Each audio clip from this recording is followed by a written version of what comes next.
Hello, how's it going?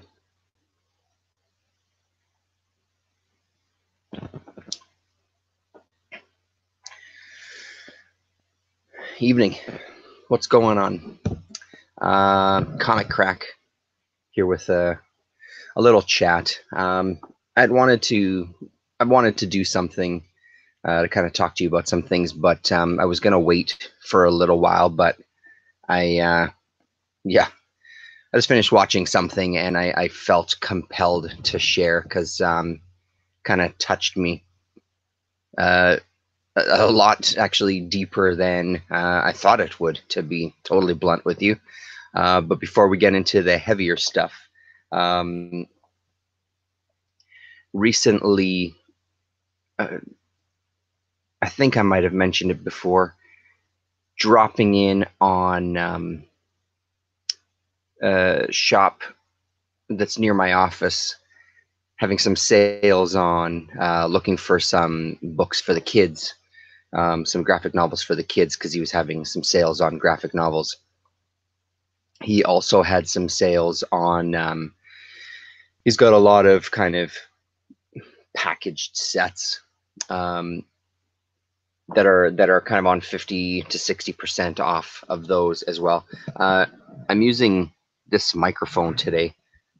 Um, Let me know how it sounds. I'm trying something a little bit different. I think the volume is down okay. It still looks like it's peaking every once in a while. One of the things that I know about myself is I do have a loud voice. I do try to modify it when I'm actually conscious of it, but a lot of times I really have to be conscious about it. And when I get excited about things, I notice that I talk a bit louder. So sometimes when I'm kind of checking back the videos to make sure everything looked and sounded okay, I notice it looks like I'm yelling at the computer. I'm not yelling at anybody. I've got a bit of, well, not a bit. I've got quite a lot of tinnitus, to be honest. It's not a little bit. It's quite a bit. So I think that also deals with the volume of my voice. I just don't always realize. So, anyways, that aside, um, he had a lot of comic sets on sale, and I bought a whole bunch of them. Um, I feel like I talked about it in a video, but now I'm not so sure. Anyway, so one of the sets that I did pick up was one of the Helix titles, uh, Shiva's War, from Christopher Moeller, and I just finished it this evening. It's what, 5 issues, um, 5 issues long. So I didn't know the name Christopher Moeller. From what I remember talking to Johnny Zero about the Helix comic line, it was more sci-fi oriented. My memory of it um, is that it was mostly science fiction writers who were kind of making a foray into comics, and this was going to be kind of their outlet. They were going to get paired up with some artists. Just so happens that Christopher Moeller does paintings and art himself, so he wrote and illustrated this series. The one thing that I didn't know, just reading about him briefly, uh, his signature creation is the Iron Empire's science fiction universe, of which there was like a role-playing game world kind of created for that, which after reading that, this series makes a little more sense. It's not that it was really abstract, this 5 issues. It just really felt like it was a part of a bigger world, and this was kind of a sliver of that bigger world, which I don't have too much of a problem with. I can get my head around that, but it does make more sense, and I don't know if I want to dive fully in. I'm curious to see what else there is. There was a short story in Dark Horse Presents. There was a graphic novel, another graphic novel, Faith Conquers, and then he had some anthology in the Negative Burn series as well. So I think I might kind of have a little bit of a dig in that. In 2006, an Iron Empire's role-playing game was published called Burning Empires. There you go. So um, So that's kind of the backstory on him. And then he did some art, they say, when he kind of did this Shiva's War for Helix. He did a bunch of covers: Batman, Shadow of the Bats, Justice League. He did some for the Vertigo title, Lucifer. Dark Horse Presents, Andrew Vash's stories, James Bond covers, Star Wars covers, etc., etc. Anne Rice's Interview with the Vampire from Innovation. Yeah, so he did a fair amount by the looks of it in comics. But I guess this role-playing game is what kind of really launched his career, because when they talk about his gaming, he did a bunch of cards for Magic the Gathering, World of Warcraft, Axes and Allies, Miniatures Game. He did the box art. Yeah, so I think that's where he kind of thrived doing that kind of art. So saying that this was kind of a piece of a bigger world, for sure. Was the world overly interesting? It didn't. It drew me in. I mean, I didn't find it difficult to read these by any stretch. I was drawn into the world. This kind of our main character is this Shiva, and in this world, there's what they call psychology, but what it is basically not like ESP, but like having that influence over somebody, like telekinesis is the word I'm looking for. That type of idea where they can communicate and also control other human beings with the power of their mind. So they're in the midst of this battle, and we just get introduced to the Shiva, who definitely seems to be battling with a few things, one being her age and her place in the world. And she's pretty promiscuous, which we see at the beginning as the person who we're introduced alongside her turns out to be someone who's come to pay her a visit, let's just say, and her husband comes home and he dives out the window. Just a look at some of the interior art. I feel like I did talk about this briefly before we off some of the art. Sometimes I forget what I've talked about on Twitter versus what I've talked about here. So I like the art. There's nothing. No, I don't have it. Hello, Wine 49er. I don't have Shadow Empires. Yeah, and I mean, like I was saying, maybe possibly before you got here, I don't know anything about Christopher Moeller before this, and reading what I read on Wikipedia, I'm curious to read some more.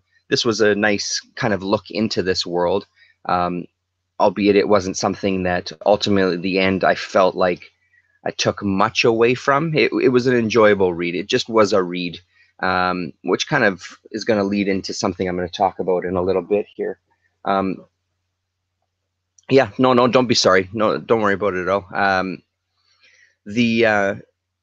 The idea that some of this stuff, and this is kind of what I started thinking about, the stuff that we read and the stuff that we kind of engage with in these stories that we surround ourselves with as like comic readers specifically, I'm going to talk about. There's all sorts of stories that we seem to all just thrive on in all sorts of forms, whether it's movies or books or comics or whatever it is, or even these role-playing games or just games in general and video games, and just immersing yourself in these worlds and these stories.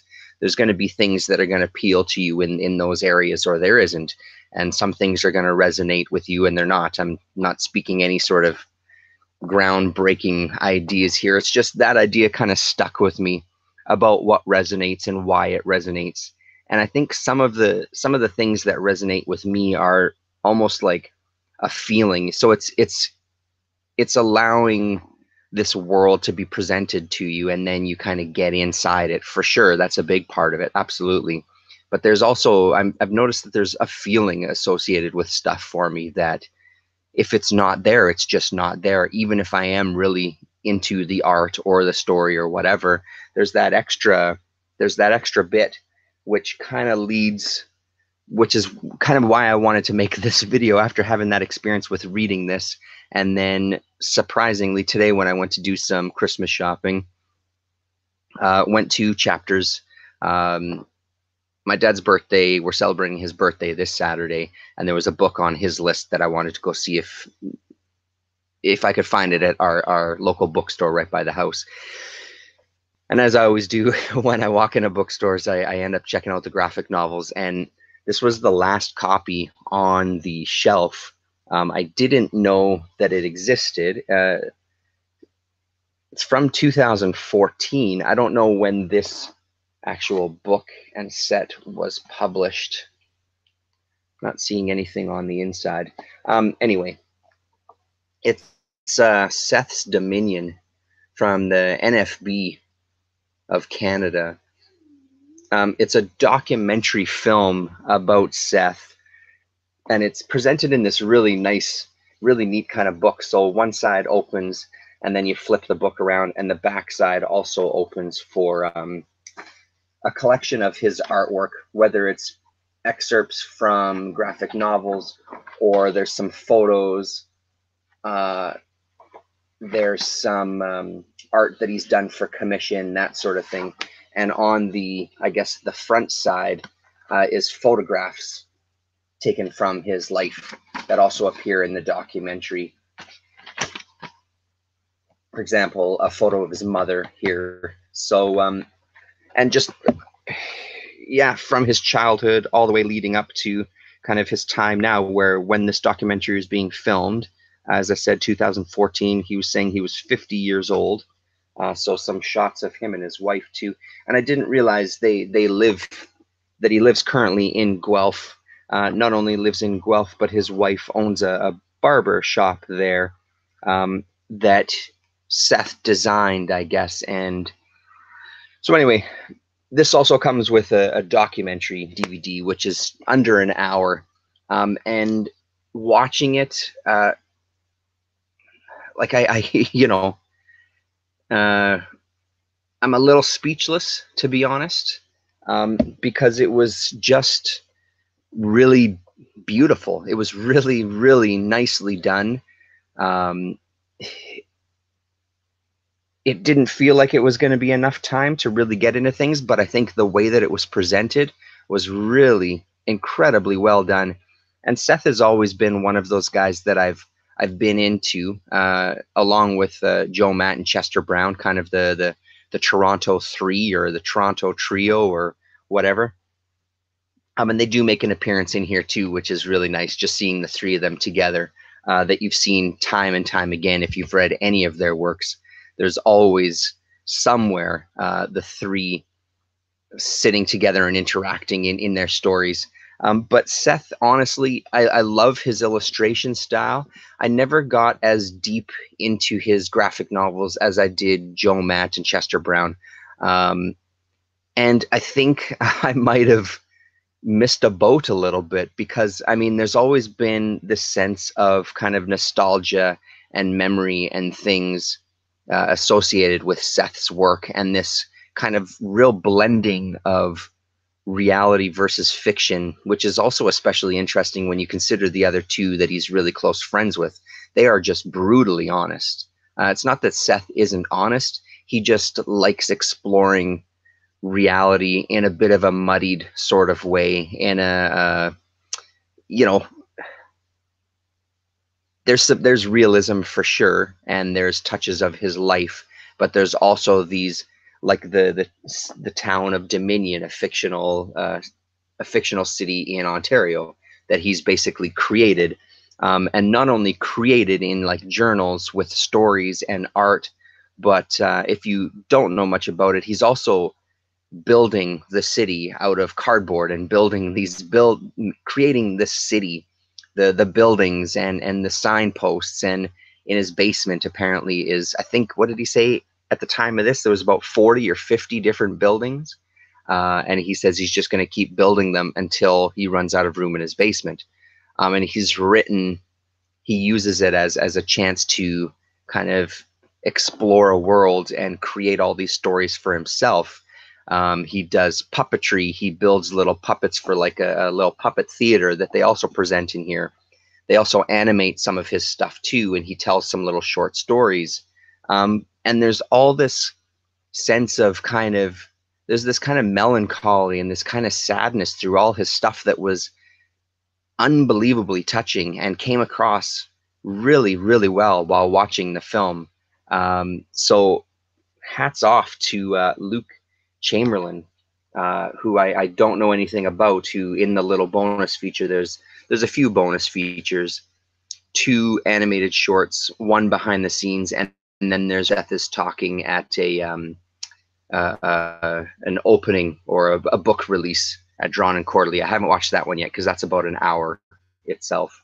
But in the behind the scenes, talking to the director, he talks about himself as kind of a failed cartoonist and becoming a filmmaker, and how he approached Seth and how it all worked out. And yeah, I can't recommend this enough. This is something that if you watch this channel, yes, it is. It's NF. Yeah, it absolutely is. If you watch this channel and you're into anything that I talk about on this channel, even if it's just a point of interest for you, where maybe you're not gonna to read all of the stuff that I discuss on this channel, I would say find this and check it out. Find it. It's so Canadian, and that's, I think, the other thing. Seth is really Canadian, unapologetically Canadian. Even when he was a child, he created a character, Cow Luke.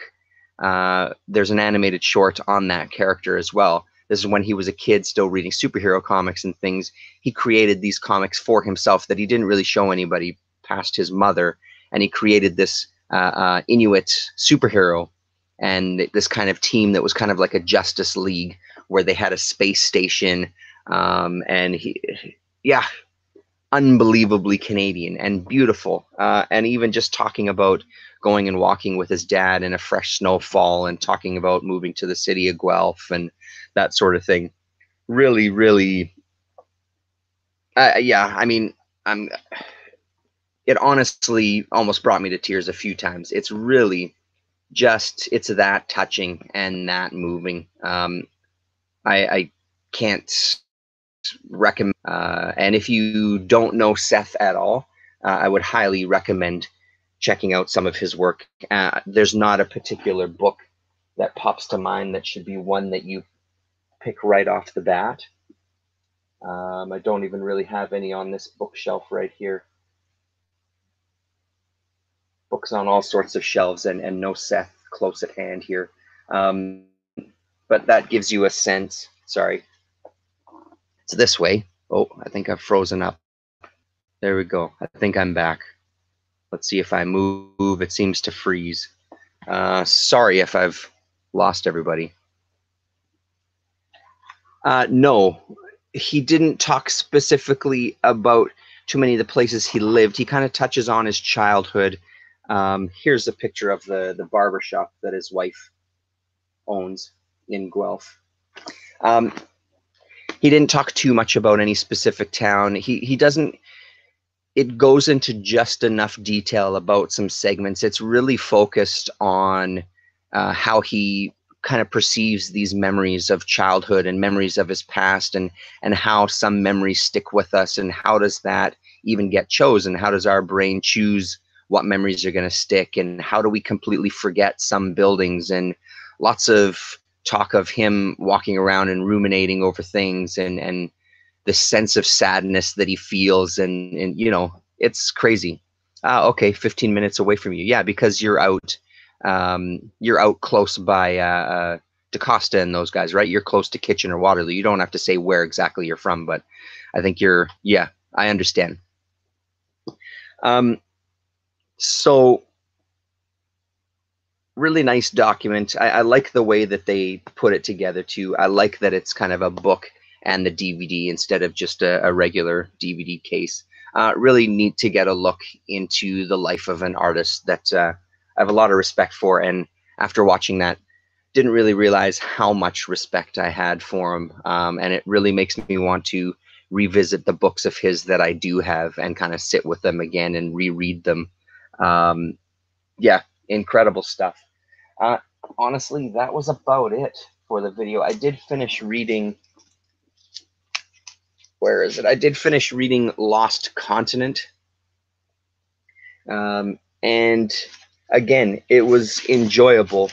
What did I get out of it at the end? I'm not really sure. I got out of it some really fantastic illustration, which I think is what appealed to me the most about that book. The illustration style was really intriguing.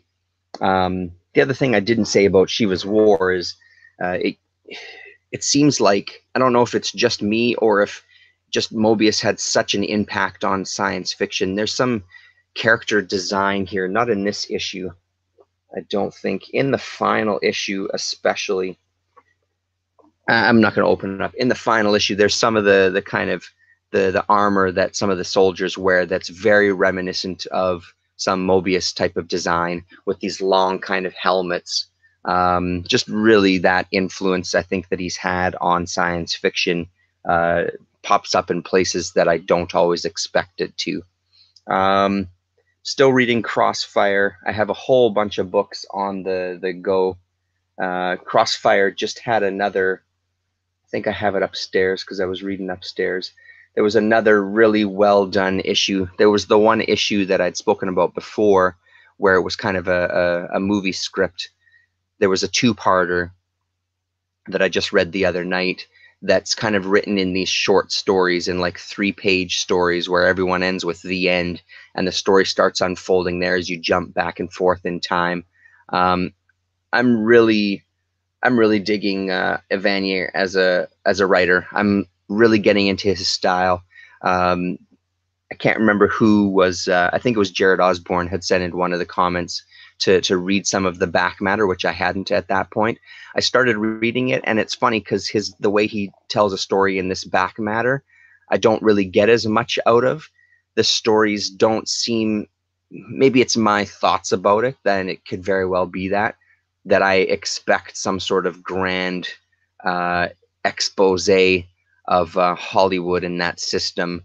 They just seem kind of run-of-the-mill stories of, I had this idea for a story and then I told it to somebody and we didn't even get the rights to it. And next thing you know, they sold my story to another creator, and that was it. Like, yeah, that's a bummer, but it doesn't seem like as kind of something that's impactful that I need to read a 3-page dialogue about. So I'm not as crazy about his back matter. But I'm really still digging the individual Crossfire stories. I'm right into that world. I'm right into the characters. It's nice seeing some of the characters from previous stories kind of get revisited and pop up in future stories. There was another really great issue, which was kind of the transition of the two Crossfires. So we get to see, or I get to see, because I haven't read all the world yet, so I don't know how much of the original Crossfire appears in the DNA agents and stuff, but just his role as a criminal, which is what he was, which again, that idea of it being very related to Fantomas and Diabolique, that sort of thing, that those sort of Fumetti characters is even more apparent when you read stuff like that. Really, really well done comic. I'm very, very glad that I picked all these up when I did, and I'm giving them a shot. It's always a fucking pain in the ass that there's one goddamn issue that's seen, no matter read, no matter how independent or easy you get, it's always one fucking issue that some jackass has decided it's worth a lot of money and you can't find the fucking issue. Drives me crazy. Just want to worry. On another note, I did find Mystery number 50 with the flexi disc. It's on its way in the mail to me, which I'm incredibly excited about. I was hoping it would get here before the radio show tomorrow because I do have the Scout issue that has the flexi disc, so I was hoping to play both of those on the show. I don't think it's going to happen, though. There's always hope. Maybe it'll show up tomorrow. Anyway, that's it. I don't really have much more to say. I just really was struck by this Seth documentary and wanted to share that because I wasn't aware of it, which is surprising considering it was shot in 2014. So maybe it had a limited run and took a little bit of time to kind of make it out in this format. I'm not really sure the backstory. Anyway, check it out for sure. Absolutely have a look at it. And thanks very much for tuning in. Hopefully things didn't freeze up too much and this mic works all right. Thanks a lot. Nice to see you, 64-page special, Wine 49er. Later.